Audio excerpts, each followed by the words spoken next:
Trojan Philly, what's up, man? USCJ here. It's the top of the morning. It's the top of the morning. Listen, I hope everybody is getting ready to get up, get out, and make some things happen this morning. Listen, we got to talk about Mason Cobb returning to the field. There is some big news as it relates to that. Here's the $1 million question I got to know from you guys. Who do you put at the starting position? Look, man, we've had some dynamic play ever since Mason Cobb has been out there. No knock on him. We already know. I love Mason Cobb. But Rajon stepped up big time, man. Of course, you guys already know Tackett has been in there. Shane Lee's been in there. And then, of course, you guys already know Eric Gentry, man. Who starts at that linebacker position, given the way they play the past few weeks? If we just base it on the last game, we base it on the Stanford or Nevada game, man. Who do you put in there at the starting linebacker? I got a couple of comments that Mason Cobb said as it relates to him coming back. He's very excited to come back for whatever injury that was, but he's coming back. It's going to be on and popping. It's going to be on and cracking. But look, the main thing is we want to keep these guys healthy. We got an important game coming up this week along with next week. You know that's going to be the highlighted game. You guys already know they revealed yesterday that the Colorado game will be at 9 a.m. But we want to talk about this game coming up this week. We'll be doing a preview on that sometime this week, maybe Thursday or Friday. We will do a preview. It'll be in the morning. We'll be live, me and Jaywalk, but we will get that done. Now, when you're talking about linebackers coming back, I say go with whoever is the most productive guy. You guys can hit me and let me know what you guys think about that. Whichever one you guys see attacking the ball, whichever one you guys see has the most success, whoever even had the most tackles, whoever even commands the defense and controls the defense, I think that needs to be the guy that's in there playing. I don't care which one it is, because I think, honestly, I think each and every one of those guys are good. I think Rajon's good. I think Tackett is good. I think Tackett's going to continue to learn. Being that he's a freshman, he shows a great deal of potential. So I think it's going to be straight up go time with him as well. And I think Mason is good. I think Eric Gentry is good. And then, of course, the veteran Shane Lee, he just shows some great things that he's been doing on the field. And he looks like he's a healthier Shane Lee. A Shane Lee that has improved, worked on his craft, and I think is on and popping with him as well. So, look, whatever the coaches decide, I'm good with, because it's not a drop-off. That's one position I could say. It's not a drop-off when these guys come out, either one of them, whoever they decide to start. You guys hit me in the comment, which pair do you think? I had somebody, I talked with somebody last night. They said they would like to see Rajon and Mason in there, but hey, whoever gets in there. I mean, I don't necessarily right now have a preference. I think this will be another game that we have an opportunity to fill out, and we'll talk about that because, man, Arizona State has a bunch of guys that are out. And I told you guys this yesterday. They're basically their offensive line gone, down to their fourth-string quarterback. So we'll talk about that, and I think we have an opportunity to get some things together here. But next game coming in Boulder, Colorado, it's going to be on and popping. We got to get it right. We got to get it right. The starting lineup got to be right, and these are the guys you're probably going to see from here on out. Once that Colorado game hits on out. And after that, it's going to be straight up go time. So, look, you guys hit me on that. Tell me what you guys think. I want to talk about Josh Pate as well. Josh Pate, 24/7 Sports. Shout out to him. He had a very interesting, top 25 that he put out. He puts out his own top 25. He's respected because he's with a big network. He has a lot of great analysis when you talking about and commentary when you're talking about college football. So look, I respect him. I respect what he does. But then sometimes there's some things that I don't like what he puts out. And there's some things that I like that he puts out. I'll just keep it real. But he did put out a top 25. It's drastically different from the week before, week 3. He put out a week 4 top 25. I want to take a look at that. I just want to compare and contrast his week 3 and week 4. He has USC at number 2. We'll talk about that. I want you guys to see that because I want to know what you guys think. Do you guys think USC is the right position? But I want you to see the teams that are in front of him, the teams that he actually had to drop off from essentially the top 10. You'll see this in a minute. So we'll talk about that. But there's some news that came out yesterday I want to address real quick. And it's coming from, I guess, an Orange County Register, the reporter, local guy, first-year guy, that's Lucas Evans, I believe is his name, Luca Evans. He's a reporter, a beat reporter, first year, and he was actually suspended for 2 weeks. Now, I've seen a bunch of, I seen some stuff on Twitter, man. Oklahoma fans addressing this. We told you Lincoln Riley would, but look, the guy, I guess, apparently broke some rules. That's what happened, and I've seen, USC not just since Lincoln Riley's been here, they've had issues in the past with certain beat writers. I think from that particular, if I allegedly, um, doing some things that were not according to the guidelines that they had in place. And apparently, this guy, and I want you guys to take a look at this. I want to read some of this real quick.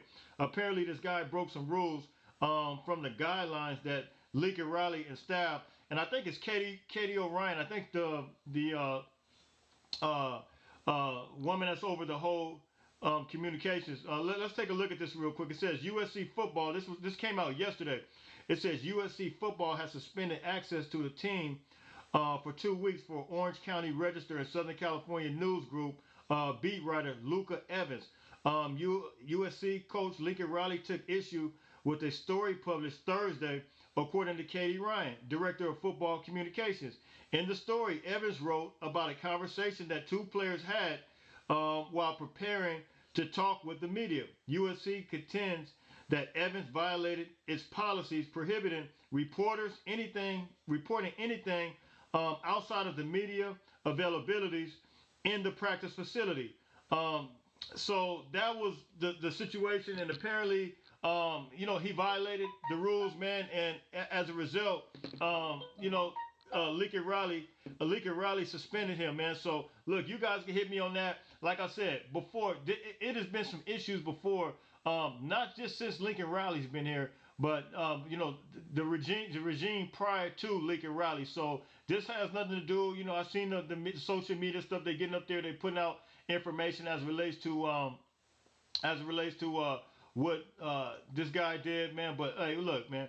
Hey, the rules are set in place. It is what it is. And according to some of the things that I was reading, Lincoln Riley is not in error.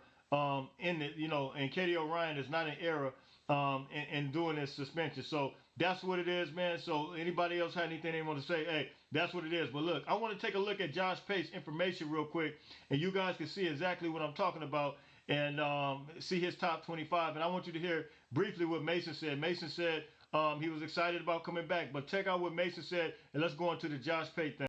Mason Cobb, like I stated before, he's returning, but I just want you to hear some brief clip of what Mason had to say about his return. He's been missing the field. He's back in action.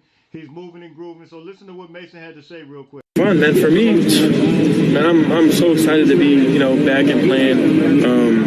I haven't played, it's been 4 weeks now, Saturday, so, man, I'm excited, man. Practice feels like a game to me. So just flying around, having fun, just keeping everybody, high energy. Fun, man. For me, is Mason right there. And look, man, 4 weeks. Wow. Like, where does that time go?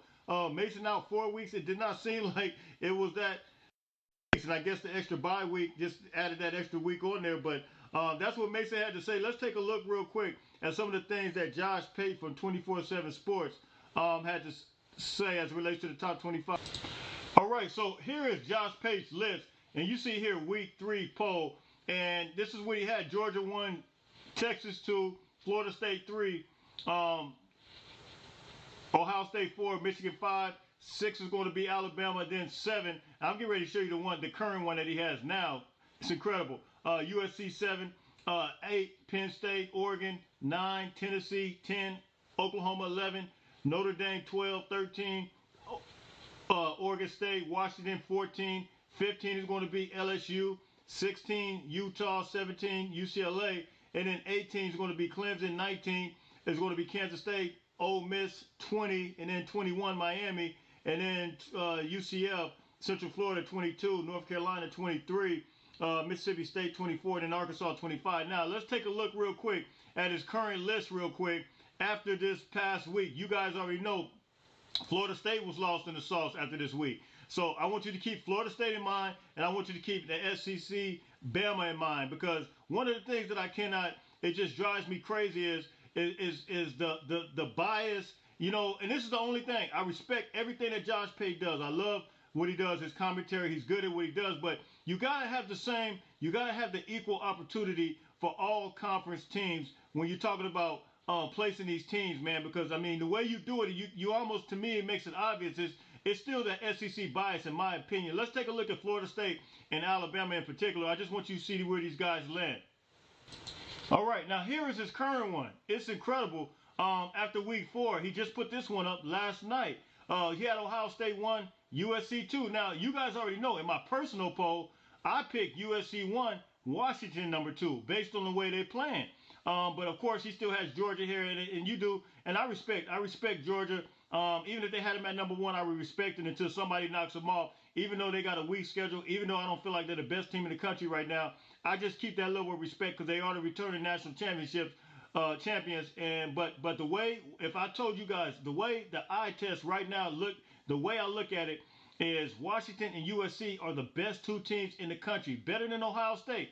I think Ohio State is going to get knocked off this weekend. You guys hearing it from me first. Notre Dame is going to knock Ohio State off. But remember Florida State, this is what's incredible to me. Remember Florida State was number 3 in that last poll, right?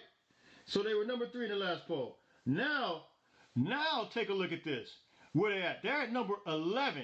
Florida State's number 11. Now tell me this. Alabama in the last poll was number 7. Josh Pate, why are you moving Alabama only 1 spot back? And that's at number 8. Does that make any sense? They struggled against South Florida. I don't understand that. And now you put Clemson up there. Clemson wasn't even in the top 25. So Clemson could just magically appear in the top 25 all of a sudden. And you just, and not only, they weren't even in there, now they can just move all the way up to number 15. Does that make any sense? Oklahoma in the last poll was number 11. So they just get bumped down by a Florida State who just got barely won that game. I mean, you know, this is very suspect. And now you got Tennessee number 22. And they just lost against a terrible team. Texas A&M, didn't they lose against Miami? Why is Miami number 20 and Texas A&M number 18? Can you explain that one to me? Does that make any sense? I mean, this thing is just all jacked up, man. If you really want to look at this, it's just, I mean, this is crazy. And then of course, Florida State beat LSU. So why is LSU right here over Florida State? I mean, this makes absolutely no sense to me, man. So I mean, you guys can hit me in the comment section. You guys tell me what you think. I didn't think Michigan was that bad of a team to where they need to. I don't know, man. I think Michigan is better than Alabama. You can't tell me that Michigan is not better than Alabama or LSU or Penn State better than Alabama or LSU. I just believe that they are. And really, how good is Texas now that we've seen this Alabama loss? Beating Alabama. So look, man, you guys hit me in the comment section. This list is kind of strange. USC, I'm good with that. But I mean, you guys know in the AP and the coaches poll, they're number 5 right now. I'm good with that as well. But look, man, you guys hit me in the comment section. You guys tell me what you think. That's all I got for you today, man. Look, me and J-Walk will come with the preview either tomorrow or Friday, man. So look, until later on, everybody stay blessed. Look, don't forget, make sure you get up, get out. It makes some things happen. Until later on, fight on, fight on, fight on.